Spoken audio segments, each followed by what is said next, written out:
দিনে দুপুরে বাড়িতে ঢুকে কলেজ ছাত্রীকে গুলি করে খুন। কৃষ্ণনগরের মানিকপাড়া এলাকায় বাসিন্দা ঈশা মল্লিককে দুপুর 2:30টার সময় বাড়িতে ঢুকে গুলি করে দুষ্কৃতীরা।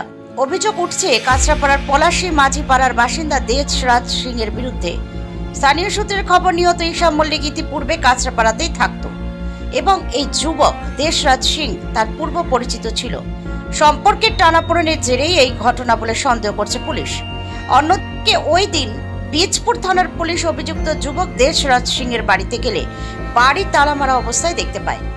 জানা গেছে এই দেশরাজ সিং এর আদি বাড়ি গোরখপুর জেলায় কাঁচরাপাড়ার পলাশী মাঝিপাড়ায় ভাড়া থাকত সে। ঘটনার তদন্তে নেমেছে পুলিশ। Bureau report, news 24 Bangla live.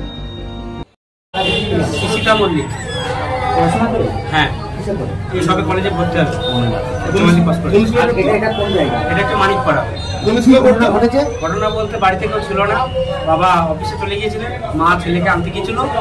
বাড়িতে বলে একটা ছেলে হট করে ঢুকে বলে এরকম শুট আউট করেছে। কজন ঢুকেছিল?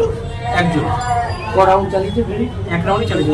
এটা পড়ে আছে, সবকে দেখতে পাচ্ছেন। আমরা তো সঙ্গে পড়াই ছিলাম ওইদিকে, ওরা পড়া ছিল কিন্তু দুটো পাড়া করে ছেলেকে এই অবস্থা। এই তো আধা ঘন্টা হয়েছে। চিনতেন ছেলেটিকে? হ্যাঁ, মুখ চিনতেন। আপনারা ভাড়া থাকতো বলেছেন? হ্যাঁ। আচ্ছা, তার বাবা কিছু আর্মিতে ছিল? বাবা আর্মিতে চাকরি করতো, এখানে ওরা ভাড়া থাকতো, এটাই।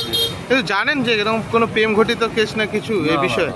আমরা কি এমনি পড়াশোনা করতো ছেলেটা ভালো, কিন্তু এরকম কাজ বাবাও ভালো, মাও ভালো এবং সবাই এখানে হাঁটা চলা করতো, দোকান টোকানে যেত, সব এমনি ব্যবহার ভালো। কিন্তু অন্য কোনো আড্ডা ফাড্ডা কি ছিল ছেলেটার? মানে পার্সোনাল কোনো বন্ধু বান্ধব? মানে এই দোকান টোকানে যেত, ইয়ে করতো, এমনি অন্য কোনো। দিদি মানে কি হয়েছিল? ছেলেটাকে চিনতেন? না না, সেভাবে চিনতাম না। আমি রাস্তায় যেতে আসতে যেটুকু দেখতাম সেটুকু। আচ্ছা, পার্সোনালি কথা বলা বা চেনা আলাপ সেরকম কিছু নেই। এরকম ঘটনাটা ঘটিয়ে ফেলেছে আপনারা জানতে পারেন না? কি করে জানবো? আমরা তো এখন যা শুনলাম, আমি অফিস থেকে ফেরার পথে ব্রিজ দেখে দাঁড়িয়ে শুনলাম এই ঘটনা ঘটিয়েছে। আচ্ছা, ওনার বাবা কি করতে বলতে পারবো না, তো হয়তো এনডিআরএফে চাকরি করেন ভদ্রলোক, বাইরেই হয়তো থাকে, তো ওনাকে দেখিনি। একমাত্র পরিবারের ওর মাকে আর বোনটাকেই দেখতাম।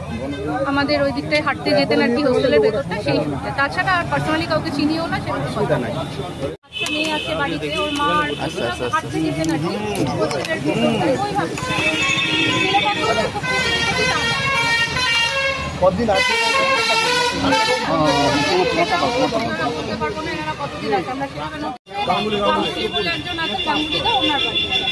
এই জায়গাটা